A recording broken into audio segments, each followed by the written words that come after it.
Hello, and due to popular demand, I'm going to give a little rig rundown. This is what I like to call my hybrid rig. So what we're looking at is my typical gigging board, and for the most part, when you see or listen to a YouTube video, probably the rig that I'm running through. I will explain why I call this a hybrid rig, and I'll also go through my signal path, play around a little bit more with some of these individual pedals and why I've chosen to do this the way that I have, and I'll round it all off with a little bit of a breakdown of my signal path, the inner workings of the FM3 as well via the Fractal editor. Let's start at the beginning and just run through my actual signal path. So we are running into the Shure wireless. That is the beginning of the signal path. That's acting as the tuner as well. Fabulous piece of equipment. Touching wood as I say this, it's never let me down. I've played all kinds of stages, festivals, theaters. It's never let me down. It's a real robust piece of equipment and literally built like a tank. Tuner's really accurate and easy to see on the floor. If you did have interference, you can channel through different channels like this. Currently on 14. It might just land back on 14. But what it's doing is it's scanning all the channels nearby and looking for the cleanest ones so you get the best possible signal. So now for where we are right now, it's actually taking me to number 12, which is great. From there, it goes straight into what I think is possibly the smartest pedal anyone can have on their pedal board, and that is the GE7 equalizer. Not necessarily because it's the GE7, the Bosch GE7, but because of it's an EQ. And I think for any guitarist that is serious about live gig and studio work, session work, this is a non-negotiable in my opinion. I have it obviously early on in my chain, so the signal is hitting that basically as a way for me to temper the type of guitar that I'm using, because I may be going from single coils to P90s to humbuckers, you name it, and a way for me to flip-flop through different presets as well that might be more suited to a different type of EQ curve and frequency. So for me, the moment, especially as well, if you use IEM, so in-ear monitoring a lot, I always found for years, it'd almost be like dependent on how good the mix was, whether or not I could hear myself, and even if I could, how clear I was. The moment I put this into the signal, boom, I was there. I could hear myself as clear as day, and it was beautiful. What I really like about this pedal as well is the level, which is in effect acting as a clean boost. So you may have seen me toying around with that. We're going from something fairly clean and straight, nothing too dirty, let's say.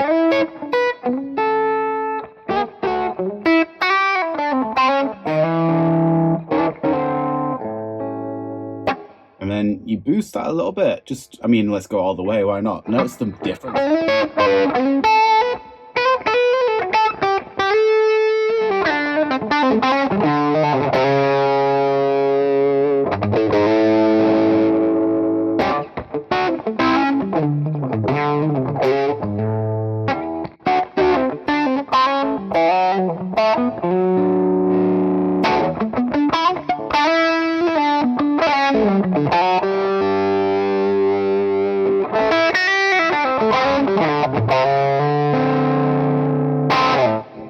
Very versatile pedal, and yeah, I think one of the smartest pedals anyone can have on the board.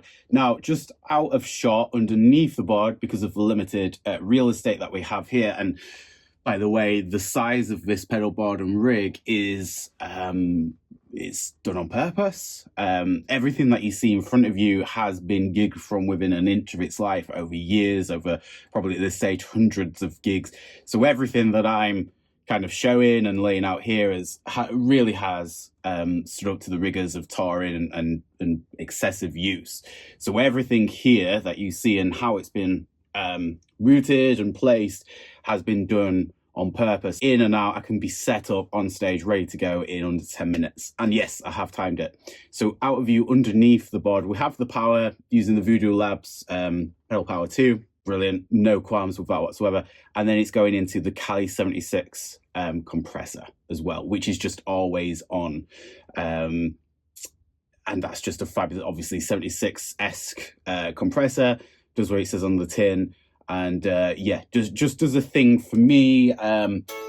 So when I'm like going like the lead thing as well, because I like to use hybrid picking, I like to do a lot of sort of ghost and muting within my playing. So even like the sort of the more nuanced playing and sort of detail within your playing.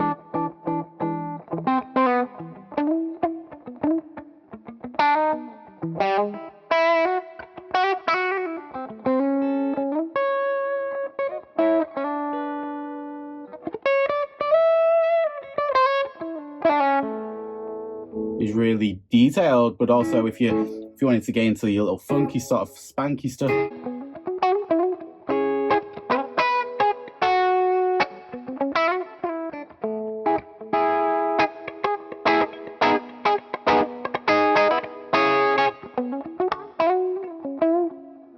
Yeah, beautiful compressor. That's going into my favorite overdrive pedal of all time, basically acting as a preamp. It's the Tim by Paul Cockrum. Doesn't make these anymore. Bought this either just before lockdown or during lockdown for £200, and I've looked online, and as is the way with pedals these days, it's now going for around £1,000 ridiculously, but it is a fantastic pedal. And if I was just to have one overdrive sort of preamp type pedal, dirty, giving me the dirty stuff, for the rest of my life, it would be this one. I cannot say enough good things about it. It's so versatile. So even if like it's not really doing a lot, it's one of them where you can just feel it. So with off.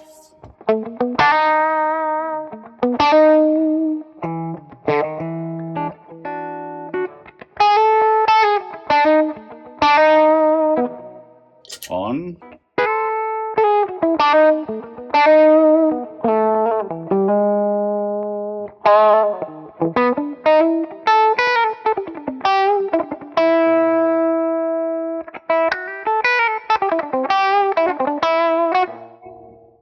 And as I say, it's just one of them, possibly it's a feel thing, whether or not it's completely audible what that was doing at that particular setting.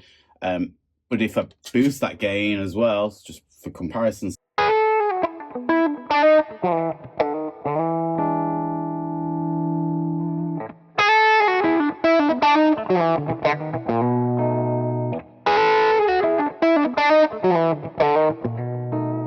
I just love how it doesn't take away from any of the detail of my playing. I don't necessarily feel as though I'm hiding behind it in any way, as though it's like, how do I put it? As though it's covering for my playing, let's say, but it's certainly supporting me, like from a creative point of view. It's kind of wanting me to play better, let's say.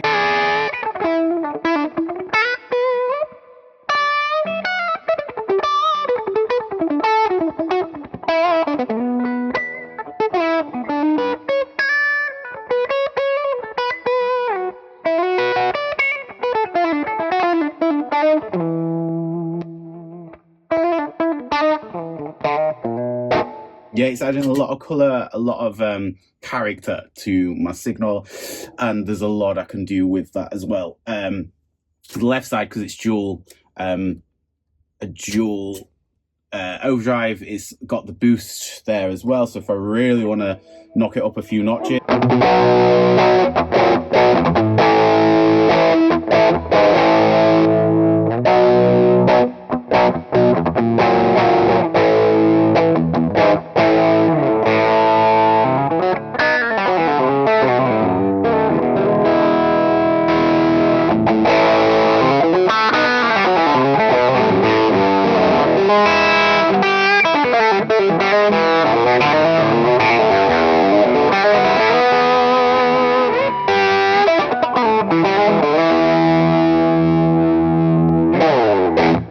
You can really go to town with it, even if you just boost that the EQ all the way as well.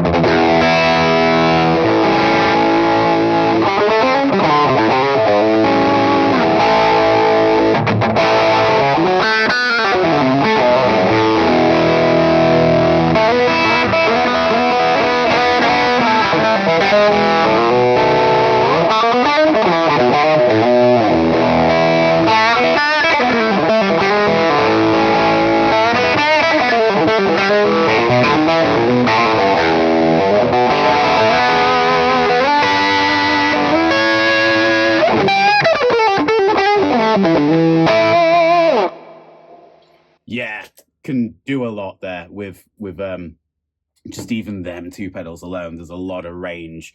So that then leads me to, if that's the smartest pedal, my favorite Overdrive, this is probably the brains of the situation, and this is what makes it a hybrid rig, because this is acting as my amp, and I've got most of my effects-based effects, obviously, my like modulations, time-based effects running through here. So you may see actually on the foot switches, I've got some delay and chorus, the way that I have it programmed as well, so that I don't need additional foot switches, is I can just scroll through my different views, and as you can see here, I've got different effects already plumbed in. So the next view, I've got wah and trem, and then the final view, pitch and reverb. So, you know, it's probably to each their own in terms of whether someone thinks that's a lot of tap dancing. I could probably get the same job done, but easier with extra external foot switches. For me, it's probably what I've just tuned myself into by now. As I say, this has been all rigorously tested and vetted on the front lines, you know, in the heat of battle. And it's probably what I'm just used to now. I can probably play a range of shows and use a similar format in terms of how I organize my rig, and I just know how to get the sound that anyone would ever want me to create. And I think that's what works. What works best for you is the right thing, in my opinion. There's a lot of, you know, people that may say, no, you have to do it a certain way. Look, this is a weird science. At the end of the day, it's art, it's music. So it's whatever works for you, whatever A, makes you happy to keep picking this thing up and playing it, and B, whatever, I suppose, from a professional perspective, what keeps the people that pay them checks into your account happy as well, you know. So we'll start with the top then. So as I'll do in the final stage of the video, I'll run you through my actual signal flow in the editor so you can see it, what's and all. But you'll see that this is for a preset for a particular show, Northern Soul Orchestra. But if I just go through them, I've got different presets for different shows, which is great. So obviously I can, if it's a regular show, let's say, or even one-offs, I can dial in the sound that I think would work best for that. It's like a Frankie Valli sort of thing, School of Rock, Glenn Miller, Bryan Adams shows. Yeah, there's just probably at this stage hundreds of presets in there. And what that just does for me is it gives me a starting point in which I can then use all my external hardware to just refine. And obviously, let's not forget as well, dependent on the venue as well, I get back to the EQ pedal, I can carve out the right tone for the right venue. So yeah, obviously within there, as I'll break down in a minute, you can see the different types of amps that I tend to reach for. But then in terms of the effects, what I have is I have a bank of 4 inside them. So if I just press it and hold it down, it lights up the pedal, meaning it's engaged, so it's now working.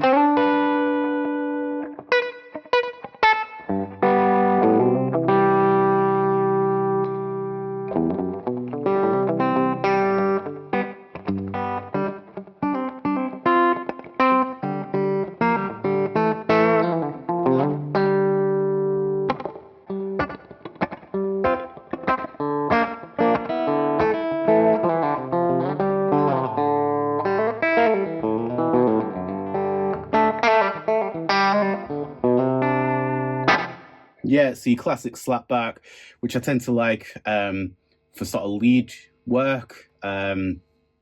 It just adds a little extra texture and depth to the playing.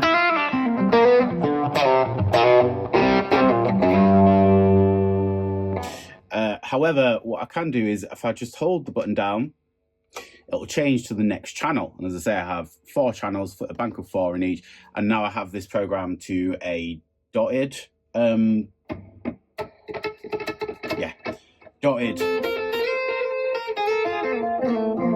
delay, which I've got running in stereo as well. The cool thing about this is I can run it in mono or stereo. It makes no difference. Because we're in the studio, of course I'm going to run it in stereo.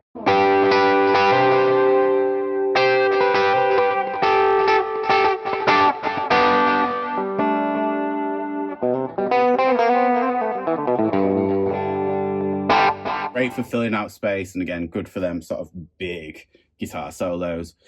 Yeah, so that's kind of the premise. Chorus works in a very similar way. I kind of have my straight ahead chorus.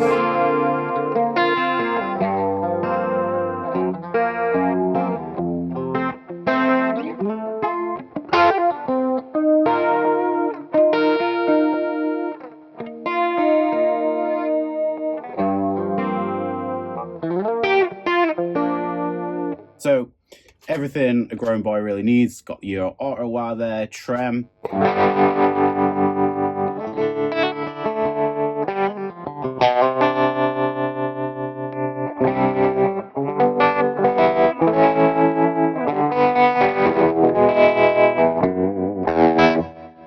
This is a really cool tool. It's the pitch shift. So if you're ever in a scenario where a singer needs you to tune down half a step, but you haven't prepared that in advance and you don't really want to detune, you can set that up so that it goes down a half step for you. So it's obviously, I've got that down an octave, which is a cool sort of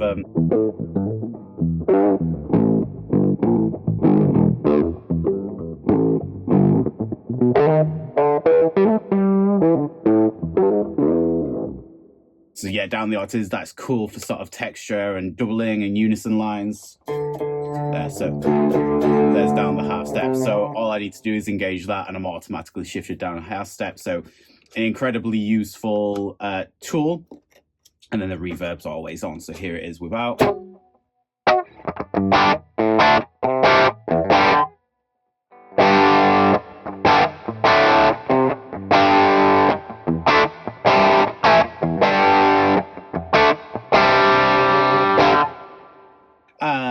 Typically always on as well. So in a nutshell, that's the rig that I run it. Incredibly versatile, incredibly functional. I do split the outputs as well. So I have two outputs. One can be going to front of house, or in this case, straight into the desk. And then the other one I can actually channel out if I want to bring like an, if it's a silent stage, then it's probably nothing. I'm not running through IEMs. However, if we need some stage sound, I'll run through the second output into an effects loop of an amp, like a Boss Katana. It's just a glorified speaker. That way I can actually project some sound on stage, which is really nifty as well. So here's the actual signal flow for the editor. Obviously it's going in, so that's the input, pitch shift, wah, obviously disengaged right now, but they would light up if they were engaged like that. Run into my amp block, a Superverb normal, and I think that's great for clean, but just on the edge of breakup as well. This particular preset is my Northern Soul, so I've got to do a lot of funk, sort of R&B, Motown-esque stuff, so it's not particularly got to be too dirty, but also, again, remember, I've got my external effects and overdrives and EQ to do that for me. Into a cabinet. Now so it's running in stereo, so it can go in mono, obviously for live use if that's just easiest, but for luxury it's also running in stereo. And I do have my own IRs that I use, and they're of a cream pack, and I just really like them. I think it's just one of them, again, where my ears just got so accustomed to it. It's just what I like, really. So that's going into my chorus. So posts, obviously in the loop as such, I've got my sort of wet modulation, so the chorus is there, and then I run the delay and reverb in parallel. Just works for me. Again, it could go in series. I have presets where I do that. For me, for this, it just gets me the best results. I just feel like the reverb and delay don't argue with one another, and I just get a little bit more clarity. That's just my opinion on that.